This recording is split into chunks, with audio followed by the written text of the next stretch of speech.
पढ़ने जा रहे हैं और ये इंपॉर्टेंट टॉपिक है। देखो ये तो क्लास 10th का है थोड़ा, तो 12th वालों को केवल इसके बेसिक पॉइंट को रिवीजन करना, क्योंकि आप लोग 10th में पढ़ चुके हो। तो दर्पण का सूत्र क्या होता है सबसे पहले समझे आप।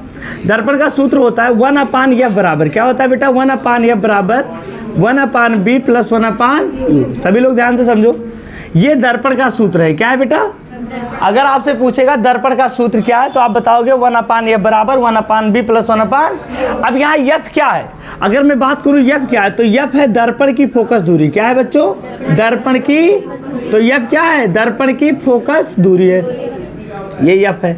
उसके बाद समझो जो b है, क्या है बेटा, b ये है दर्पण से प्रतिबिंब की दूरी। दर्पण से क्या है बेटा, प्रतिबिंब की दूरी होती है। कौन होता है, b किसे कहते हैं, b है दर्पण से प्रतिबिंब की दूरी। तो b को क्या कहते हैं बेटा, दर्पण से प्रतिबिंब की दूरी कहते हैं। अच्छा u क्या है, u क्या है, दर्पण से वस्तु की दूरी। दर्पण से क्या है बेटा, दर्पण से वस्तु की दूरी को क्या कहते हैं, दर्पण से वस्तु की दूरी को क्या कहते हैं बेटा, u कहते हैं। दर्पण से वस्तु की दूरी को u कहते हैं। तो दर्पण का सूत्र ये हो गया। अच्छा अगर आपको b निकालना है, क्या निकालना है, तो 1/b बराबर क्या हो जाएगा, 1/f माइनस 1/u।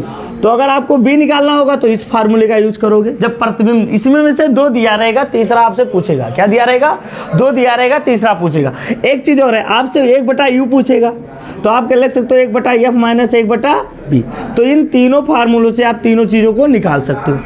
अब यहाँ पर गलती जो होती है, मिस्टेक जो होता है हमसे, वो होता है चिन्ह परिपाटी में। क्या होता है कि चिन्ह परिपाटी हमें किसका रखना है। तो देखो अगर अवतल दर्पण है, क्या है बेटा, कौन सा दर्पण है, अगर क्वेश्चन में अवतल दर्पण सवाल में दे दिया, तो अवतल दर्पण के लिए u, b और f तीनों क्या होते हैं, तीनों ऋणात्मक होते हैं। क्या होते हैं बेटा, अगर आपको ये सवाल में दे दिया तो ये तीनों क्या होते हैं, ऋणात्मक होते हैं।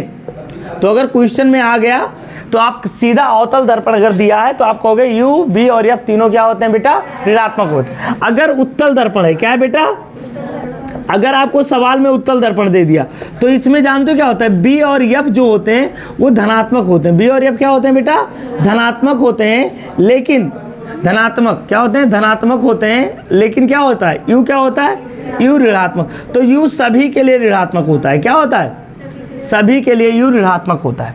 अब समझ गए। अच्छा ये चिन्ह कैसे माना जाता है, यानी देखो अगर मेरे पास ये दर्पण है, क्या है बेटा, दर्पण, ये तो दर्पण का ये फोकस होता है। क्या होता है, दर्पण का फोकस होता है।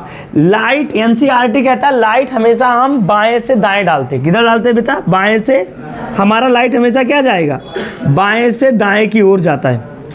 अब समझो लाइट बाएं से, दर्पण को हम मान लेते हैं ओरिजिन मूल, यहीं से दूरियां मापते हैं। दूरी हमेशा कहां से मापते हैं, दर्पण से, यानी दर्पण के ध्रुव से, दर्पण के ध्रुव से।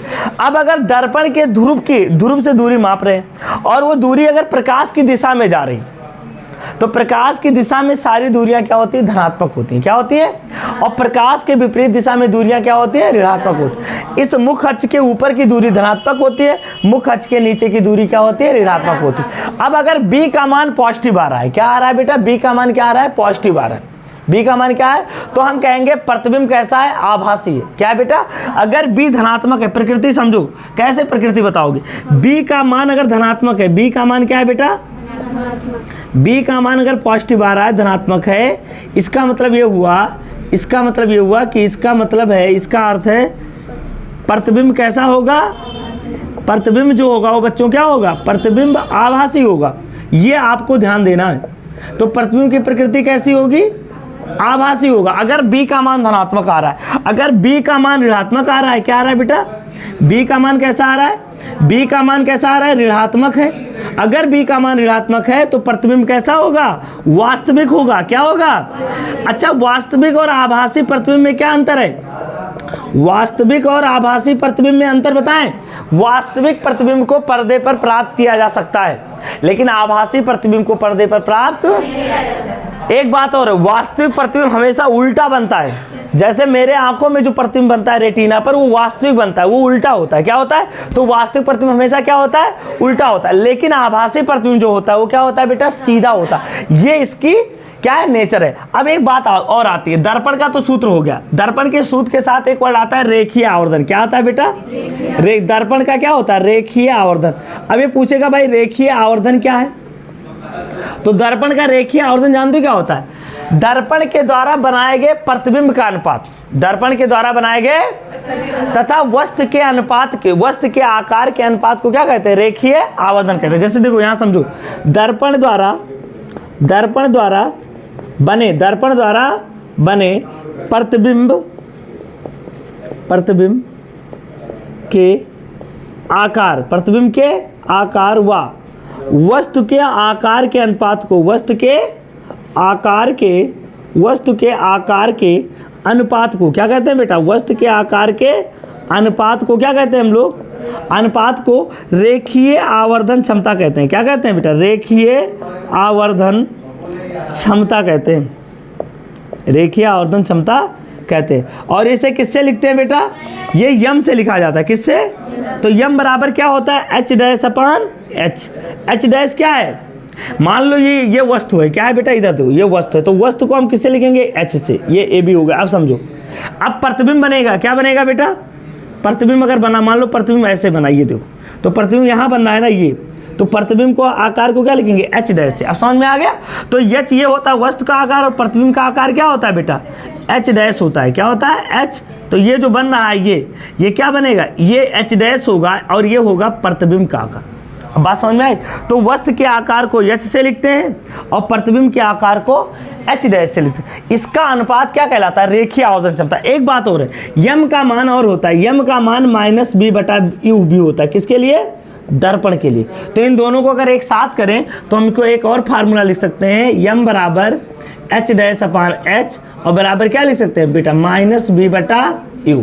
अब मान लो अगर सवाल में तुमसे कह रहा है भाई प्रतिबिंब का आकार ज्ञात करो, क्या कह रहा है क्वेश्चन में? तो प्रतिबिंब के आकार को ज्ञात करने के लिए डायरेक्ट इस फार्मूले का प्रयोग करोगे, -b/u × h। क्या करोगे? ये किसका फार्मूला है? प्रतिबिंब का अगर आपको आकार ज्ञात करना है, किसका ज्ञात करना है? प्रतिबिंब का। तो जब प्रतिबिंब का आकार ज्ञात करना है तो आपको इस फार्मूले का प्रयोग करना रहेगा। ठीक है, इतना नोट कर लो। कह रहा है एक ऑटोमोबाइल, यानी एक ऑटोमोबाइल में जो दर्पण लगा होता है वो पहले कैसा होता है ये बताओ। जो ऑटोमोबाइल में दर्पण लगा होता है वो कैसा दर्पण होता है? उत्तल दर्पण होता है, पीछे का दृश्य देखने के लिए। क्या होता है? और कौन सा दर्पण है जिसका दृश्य क्षेत्रफल सबसे अधिक होता है? बहुविकल्पी में आएगा उत्तल दर्पण, क्योंकि ये बहुत बड़े एरिया का, पीछे के बहुत बड़े एरिया का छोटा प्रतिबिंब बना देता है। तो अगर उत्तल दर्पण है तो वक्रता त्रिज्या उसकी क्या होगी? धनात्मक होगी। क्या होगी? तो क्वेश्चन क्या कह रहा है? कह रहा है एक ऑटोमोबाइल में लगे दर्पण की वक्रता त्रिज्या 3 मीटर है। दर्पण से 5 मीटर की दूरी पर खड़े एक दर्पण बस खड़ा हुआ है, उसका शीशे में प्रतिबिंब बताना है। ड्राइवर को कैसा दिखेगा, कितनी दूरी पर दिखेगा, ये बताना है आपको। तो चलो हम देखते हैं। तो क्या दिया है बच्चों? दिया है आर बराबर, वक्रता त्रिज्या को किससे लिखते हैं? आर बराबर दिया 3 मीटर। कितना दिया है? तो फोकस दूरी क्या होती है? वक्रता त्रिज्या का आधी होती है, r/2। तो कितना हो जाएगा बेटा? 3/2 मीटर। कितना हो जाएगा बेटा? 3/2 मीटर। अभी 1.5 ना लिखो, 3/2 मीटर हो गया। क्या हो गया बेटा? 3 तो यहाँ 1/f बराबर कितना हो जाएगा? 2/3 मीटर हो जाएगा कि नहीं हो जाएगा? जरा बताओ। अरे देखो, f बराबर 3/2 है, तो 1/f बराबर क्या हो जाएगा? 2 पलट जाएगा। अब हमारे पास क्या ज्ञात करना है? प्रतिबिंब ज्ञात करना। तो फार्मूला क्या होता है? और यू भी दिया है, 5 मीटर दूर कौन रखा है? बस क्या है? वस्तु है। बस क्या है? कह रहा है कि 3 मीटर वाला जो दर्पण है उससे दर्पण से 5 मीटर की दूरी पर खड़ा बस है। तो बस वो हमारे लिए क्या हो गया? वस्तु हो गया। और वस्तु की दूरी को किससे लिखते हैं? और ये माइनस होगा। क्या होगा बेटा? क्योंकि यू का मान चाहे वो उत्तल दर्पण हो चाहे अवतल दर्पण हो, हमेशा। अब हमें दर्पण का वो पता है सूत्र, तो 1/b बराबर क्या हो जाएगा? 1/f माइनस 1/, यही फार्मूला लगा दो। अच्छा, 1/f का मान कितना है? 2 और u का मान कितना है? -5। कितना है बेटा? माइनस, तो माइनस माइनस, तो 2/3 प्लस 1/5, 1/b आ गया। तो यहाँ से क्या आ जाएगा? 1/b बराबर कितना आ जाएगा? बोलो, एलसीएम लो। तो 5 दूनी, कैची गुणा करो, 5 दूनी 3 एकम और 5 तिहाई 10 3 13। वेरी गुड, बहुत अच्छे। 13 मैथ आता तो है। b बराबर 15/13, 10 भाग कर ही लोगे। 1.1 तो b बराबर कितना आ जाएगा 1.15 मीटर आ जाएगा, सेंटीमीटर नहीं सॉरी मीटर आ जाएगा। क्या आ जाएगा? अच्छा b पॉजिटिव आ गया है, तो अगर b पॉजिटिव होगा तो प्रतिबिंब की प्रकृति कैसी होगी? आभासी। प्रतिबिंब कैसा होगा? प्रतिबिंब होगा आभासी, प्रतिबिंब आभासी बनेगा, आभासी बनेगा। समझ, हमें लगेगा कि हम कार में वो बस है, ड्राइवर को लगेगा कि कार में बस है, लेकिन लगेगा सिर्फ क्या होगा? जैसे तुम लोग हो आभासी स्टूडेंट। चलो बंद कर दिए, समझो सभी लोग। कह रहा है अवतल दर्पण आभासी प्रतिबिंब कब बनाता है? देखो मैंने आपको अवतल दर्पण के 6 आरेख बताए थे। मैंने कहा था जब वस्तु फोकस पर होगा तो प्रतिबिंब कहाँ बनेगा?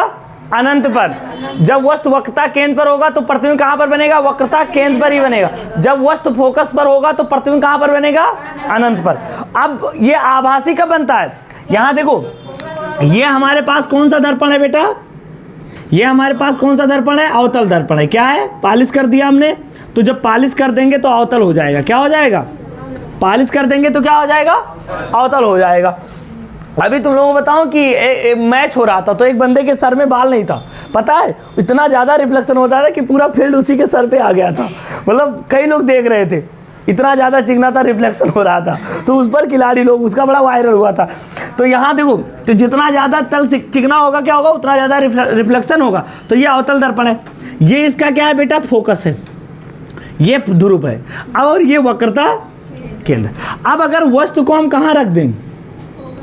वस्तु को अगर हम फोकस और ध्रुव के बीच में रख दें, कहाँ रख दें? ध्रुव के, तो प्रतिबिंब तभी आभासी बनता है। क्या बनता है बेटा? तभी, अदरवाइज आभासी नहीं बनेगा। तो अब जब हम रखेंगे तो ऐसे प्रकाश को ऐसे डालो इधर, तो ये पीछे देखो, यहाँ पर मैं इसको वक्रता केंद्र को यहाँ ले लेता हूँ, ये देखो ये वक्रता केंद्र हमारा है। तो आपको पता है जब प्रकाश किधर से जाता है?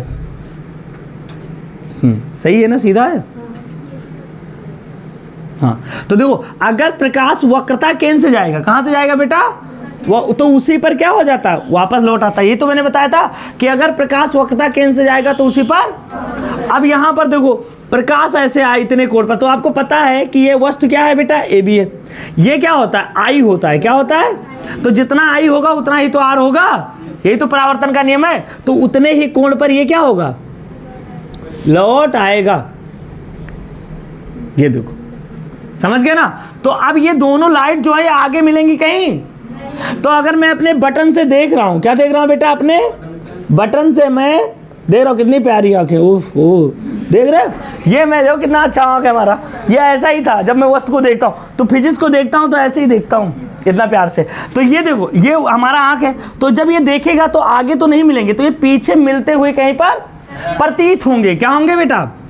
तो प्रतीत कराओ, कराओ प्रतीत। जैसे तुम लोगों की पढ़ाई मुझे प्रतीत हो रही है आजकल। ये देखो हो गया ना?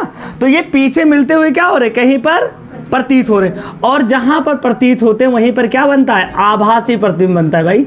तो ये आभासी प्रतिबिंब बना। और ध्यान दो, आभासी प्रतिबिंब वस्तु से क्या है? बड़ा है। वस्तु से क्या है बेटा?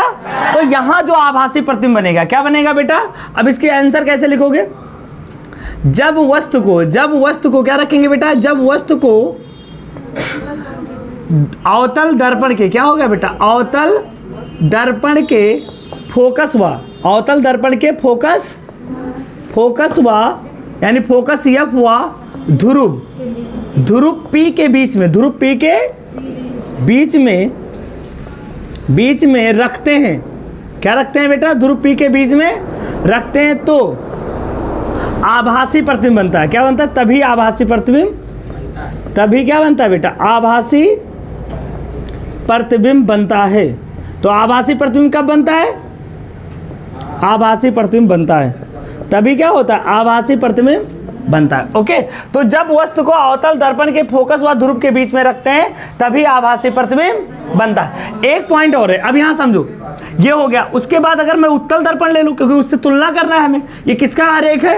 ये अवतल दर्पण का है। अब चलो उत्तल दर्पण का देख लेते हैं। ये कौन सा दर्पण है बेटा? उत्तल दर्पण है।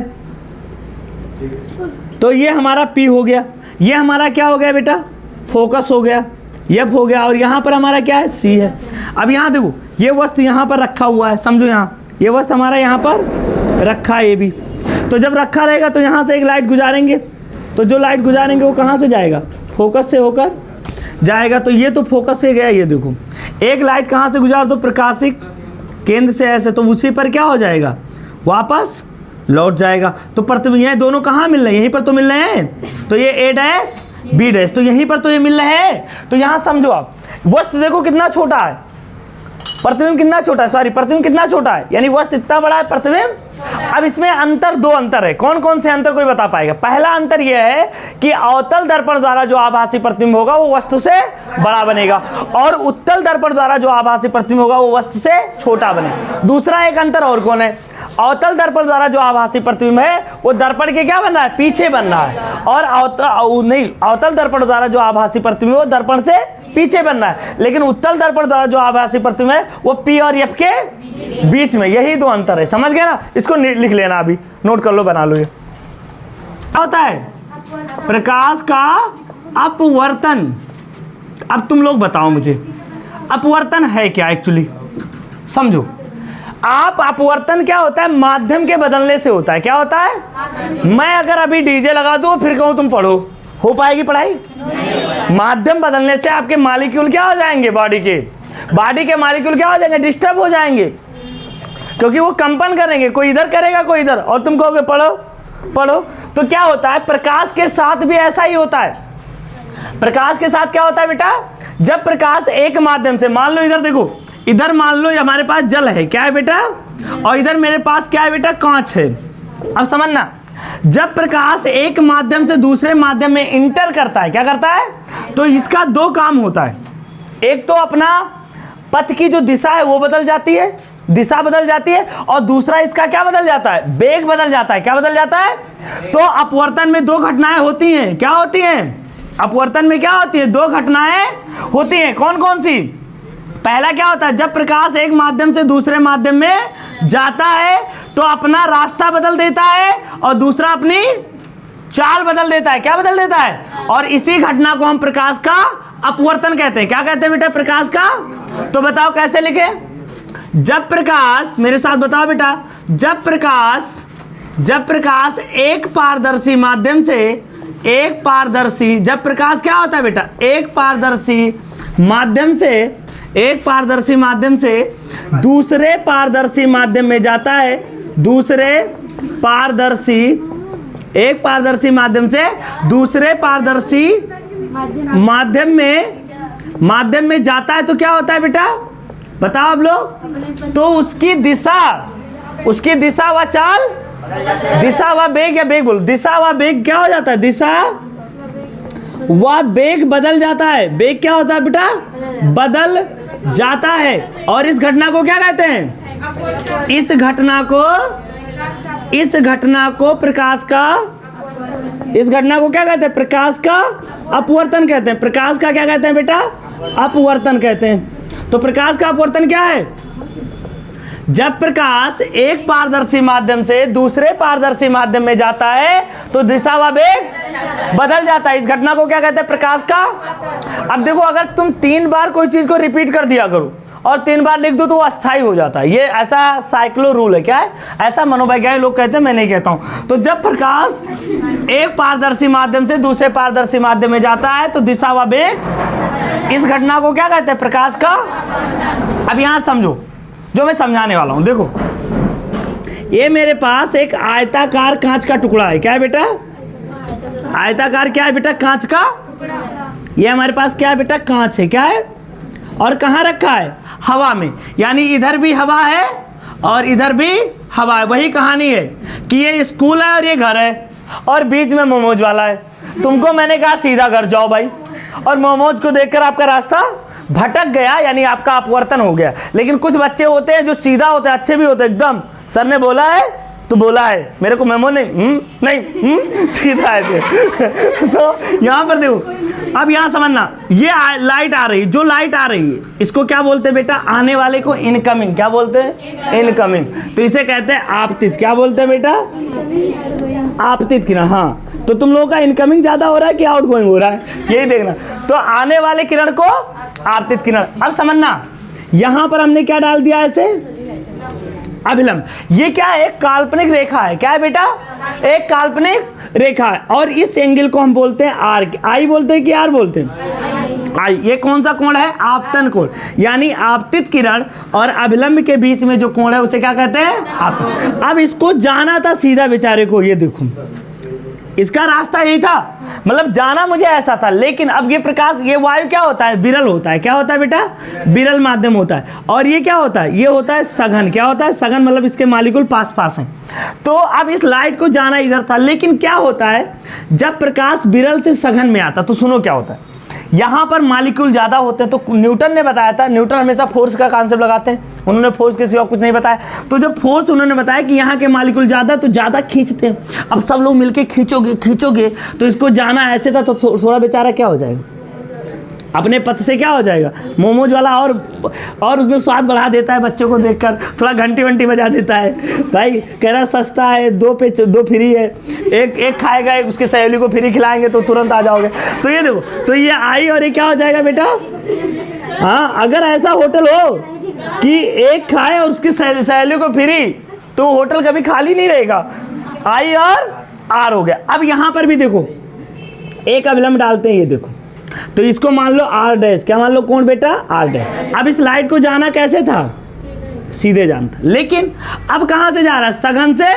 तो अभिलंब से क्या हो रहा है? अभिलंब से क्या हो रहा है बेटा? दूर हट रहा है। अभिलंब से क्या हो रहा है? तो ये इसको कहते हैं निर्गत किरण। क्या कहते हैं बेटा? ई। और ये होता है आई। हमेशा याद रखना कि ये किरण, ये कोण और एक कोण आपस में क्या होते हैं? बराबर होते हैं। क्यों? क्योंकि ये लाइन जो है, मान लो ये एओ है। क्या है बेटा? एओ। और ये हमारा है ओ डैश बी। तो इसको कहते हैं आपतित किरण, इसको क्या कहते हैं बेटा? निर्गत किरण। क्या कहते हैं बेटा? तो आपतित किरण और क्या होता है? निर्गत किरण। तो आपतित किरण को आने वाली, तो ये दोनों समांतर होती हैं। क्या होती हैं? यानी यहाँ एओ जो होता है वो पैरेलल होता है ओ डैश बी के, यानी ये समांतर होते हैं आपस में। क्या? पैरेलल का चिन्ह है। क्या है बेटा? समांतर होते हैं, यानी समांतर क्या होते हैं। और यहाँ पर जो एंगल आई होता है वो एंगल ई के क्या होता है बेटा? बराबर होता है। ये बात आपको निर्गत। और ये वाला आर डैश के बराबर होता है। क्या होता है बेटा? आर डैश के बराबर होता है। तो आप अब यहाँ से 2 चीज आपको समझना है कि जब प्रकाश एक माध्यम से दूसरे माध्यम में इंटर करती है तो 2 चीज होती है, एक तो उसकी दिशा बदल जाती है, एक तो उसका चाल बदल जाता है। इस घटना को अपवर्तन कहते हैं। अब अपवर्तन 2 तरीके से होता है। अगर प्रकाश विरल से सघन में आ रही है तो अभिलंब की ओर झुकेगी। क्या होगा? और अगर सघन से विरल में जा रही तो अभिलंब से दूर हटती। ये पॉइंट आपको याद रखना। कहां से? यानी प्रकाश किधर आ रही, समझो। अगर प्रकाश किधर से किधर जा रही, बताओ। प्रकाश अगर विरल से सघन में जा रही, कहां जा रही बेटा? विरल से सघन में जा रही, तो क्या होगा? अभिलंब की ओर झुकेगी। किधर झुकेगी? अभिलंब की ओर झुकेगी। ये बात याद रखना, अभिलंब की ओर झुकेगी। अगर प्रकाश ऐसा आ रही तो झुकेगी ये अभिलंब की ओर। दूसरा क्या है? अगर प्रकाश कहां से जा रहा है बेटा? प्रकाश जा रहा है सघन से विरल। किधर जा रहा है बेटा? सघन से विरल में जा रहा है, तो अभिलंब से क्या होगा? दूर हटेगा। अभिलंब से क्या होगा? दूर हटेगा। ये पॉइंट आपको हमेशा याद रखना, अभिलंब से। अच्छा, सघन माध्यम क्या होगा? अभिलंब से दूर हटेगा। अभिलंब से क्या होगा बेटा? अच्छा, सघन माध्यम क्या होता है? जिस माध्यम में प्रकाश की चाल कम होगी उसे क्या कहेंगे? सघन। हालांकि ये कहानी न्यूटन के जमाने की है। न्यूटन यहीं पर फेल हो गए थे। न्यूटन ने ये कहा था अपने नियम में कि प्रकाश की चाल सघन माध्यम में ज्यादा होती है, और कई सालों तक पढ़ाया गया था ये बात, क्योंकि एक वैज्ञानिक थे फोकाल्ट, उन्होंने इस चीज को प्रूव के द्वारा गलत किया था, तो न्यूटन की थ्योरी को फेल किया गया। समझ गया? आगे पढ़ाएंगे न्यूटन की थ्योरी। तो प्रकाश की चाल सघन माध्यम में कम होती है और विरल माध्यम में क्या होती है? अच्छा, सबसे ज्यादा चाल किस माध्यम में होती है? निर्वात में। क्या होती है? तो ठीक है, इतना नोट करो आप लोग, अच्छे से बनाना। समझो बेटा, मैंने देखो माध्यम बनाया। क्या बनाया है? ये निर्वात है, ये वायु है, ये जल है, ये कांच है, ये ग्लिसरीन है और ये हीरा। इसमें तुम देख भी रहे हो कि मॉलिक्यूल पास पास आते जा रहे हैं। देखो जैसे जैसे, यानी अब यहाँ पर देखो निर्वात है, तो निर्वात में मान लो प्रकाश की चाल क्या है बेटा? c है। वायु में अपवर्तनांक मान लो n है। क्या है बेटा? इसको, और इसका चाल क्या है बेटा? b है। इसमें अपवर्तनांक वाटर होता है तो nw, और ये क्या हो जाएगा? bw। इसमें प्रकाश की चाल क्या हो जाएगी? bw। फिर आ जाओ, इसमें क्या होता है? अपवर्तनांक ng होता है। क्या होता है? और इसमें प्रकाश की चाल क्या हो जाएगा बेटा? bg। ये ग्लिसरीन है। क्या है बेटा? ग्लिसरीन है। तो इसमें मान लो इसमें अपवर्तनांक हो जाएगा n, L, और इसमें प्रकाश की चाल क्या हो जाएगी, यहाँ L रहेगा, हाँ इसे रहते हो जी, और यहाँ पर क्या हो जाएगा, BL हो जाएगा। ये हीरा है, क्या है बेटा, तो ND और BD। अब समझो, थोड़ा समझने की कोशिश करो। देखो प्रकाश ऐसे एंट्री कर रहा है, क्या कर रहा है बेटा, ऐसे प्रकाश, फिर इसमें जा रहा है, फिर प्रकाश इसमें जा रहा है, फिर प्रकाश इसमें जा रहा है, फिर प्रकाश इसमें जा रहा है, फिर प्रकाश।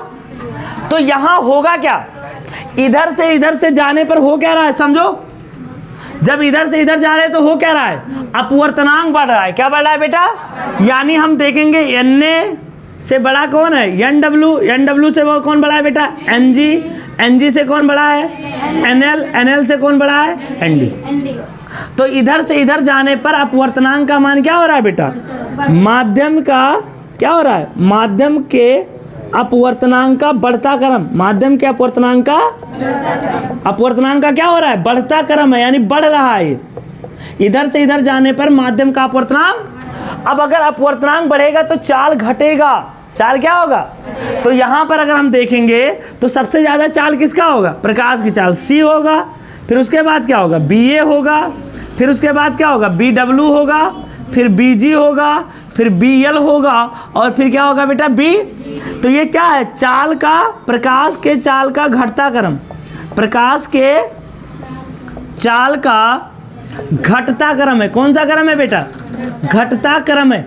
तो इधर से इधर जा रहे हैं तो माध्यम का अपवर्तनांक बढ़ रहा है, और इधर से इधर जा रहे हैं तो प्रकाश की चाल, और इधर से इधर जाने पर माध्यम की सघनता बढ़ रही है। क्या बढ़ रही है, माध्यम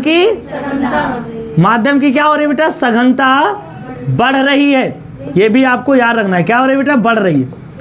तो इधर से इधर जाने पर, तो इससे क्या पता चलता है, जब प्रकाश जैसे जैसे सघन माध्यम में जाता जाएगा वैसे वैसे उसका चाल कम होता चला जाएगा। अब यहाँ सबसे सघन कौन है, हीरा है, और सबसे विरल कौन है, निर्वात है। तो निर्वात में प्रकाश की चाल सबसे ज्यादा होती है, कितनी होती है, 3 × 10⁸ मीटर पर। अब यहाँ पर देखो, इनकी वैल्यू भी याद कर लो। देखो Na का मान कितना होता है, 1 होता है, क्या होता है, NW का मान कितना होता है, 1.33 होता है, क्या होता है, NG का मान कितना होता है, 1.5 होता है, ग्लिसरीन का होता है 1.63 होता है, इसका क्या होता है, ND का होता है 2.42 होता है, या 2.4 होता है। तो ये क्या है, ये अपवर्तनांक सबके हैं, किसके हैं, यानी अगर कहें वायु का अपवर्तनांक कितना होता है 1, जल का अपवर्तनांक 1.3, कांच का 1.5, इसका क्या होता है, ग्लिसरीन का 1.63 और हीरे का 2.4 होता है। तो ये किसका अपवर्तनांक है, इसको नोट कर लो, बना लो आप लोग, ठीक है, अच्छे से। अब समझो आप लोग प्रकाश के अपवर्तन को। यहाँ समझना बेटा, मान लो ये माध्यम है कोई, ये माध्यम 1 है और ये माध्यम क्या है, 2 है। तो प्रकाश जब एक माध्यम से दूसरे माध्यम में जाएगा तो तुम बताओ, ये जो होता है इसे कहते हैं आपतन बिंदु। क्या कहते हैं बेटा, तो समझना, प्रकाश जब मुड़ेगा तो यहीं से तो मुड़ेगा, कि प्रकाश पड़ेगा यहाँ से, निकलेगा यहाँ से।